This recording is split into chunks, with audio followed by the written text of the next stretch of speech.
மதுரை அருகில் உள்ள ஒரு கிராமத்தில் ஒரு பழைய பேருந்து நிலையம் இருந்தது. அங்கு இரவு 12 மணிக்கு பிறகு யாரும் நிற்க மாட்டார்கள். ஏனென்றால் ஒவ்வொரு நள்ளிரவும் ஒரு பழைய அரசு பேருந்து அங்கு வந்து நின்றுவிடும். ஆனால் அந்த பேருந்து பற்றி ஒரு விஷயம் இருக்கிறது. அந்த பேருந்து பல வருடங்களுக்கு முன்பே விபத்தில் எரிந்து போய்விட்டது. அந்த பேய் பஸ் நள்ளிரவு 12 மணிக்கு சரியா வரும். ஏன்னா யாரும் திரும்பி வர மாட்டாங்க. அங்கே போய் எங்க இந்த பேருந்து ஸ்டாப்புக்கு போய் காட்டுறேன். ஐயோ போகாதே ரவி. சேத்து நிஜமாவா? பயங்கரமா இருக்கு. ரவி என்ற கல்லூரி மாணவன் தனது நண்பர்களுடன் சவால் வைத்தான்.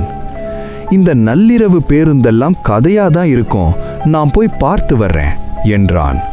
அவன் இரவு 11:50க்கு அந்த பேருந்து நிலையத்துக்கு வந்தான். அங்கு யாரும் இல்லை. மழை வரப்போகும் போல காற்று வீசியது. 12 மணி அடித்தது. அந்த நேரம் தூரத்திலிருந்து ஒரு சத்தம் கேட்டது. ஒரு பழைய பேருந்து மெதுவாக வந்து நிற்கிறது. அதன் முன்புறத்தில் எழுதப்பட்டிருந்தது, லாஸ்ட் ட்ரிப். ரவி சிரித்தான். யாரோ பிராங்க் பண்றாங்க போல என்று நினைத்தான். அவன் பேருந்துக்குள் ஏறினான். உள்ளே அனைத்து இருக்கைகளிலும் மக்கள் உட்கார்ந்திருந்தார்கள். ஆனால் யாரும் பேசவில்லை. அவர்கள் எல்லாரும் முன்னே பார்த்து கொண்டே இருந்தார்கள்.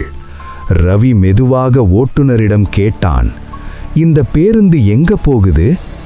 ஓட்டுநர் மெதுவாக தலை திருப்பினார். அவருடைய முகம் கருகி கருப்பாக இருந்தது. அவர் சிரித்தார். நாங்கள் எல்லோரும் போகும் இடத்துக்குத்தான். அந்த நேரம் ரவிக்கு ஒரு விஷயம் தெரிந்தது. பேருந்தில் இருந்த எல்லாருடைய முகமும் விபத்தில் இறந்தவர்களின் முகம் போல இருந்தது. பேருந்து திடீரென்று வேகமாக ஓட ஆரம்பித்தது. ரவி குதிக்க முயன்றான். ஆனால் கதவு திறக்கவில்லை. அந்த நேரம் எல்லோரும் ஒரே நேரத்தில் அவனை பார்த்தார்கள். பிறகு மெதுவாக சொன்னார்கள், இன்னொரு பயணி வந்துட்டான். மறுநாள் காலை அந்த பேருந்து நிலையத்தில் ஒரு பையை மட்டும் கண்டுபிடித்தார்கள். அது ரவியின் பை. அதன் உள்ளே இருந்த காகிதத்தில் ஒரு வரி மட்டும் எழுதப்பட்டிருந்தது, last trip full. Last trip full.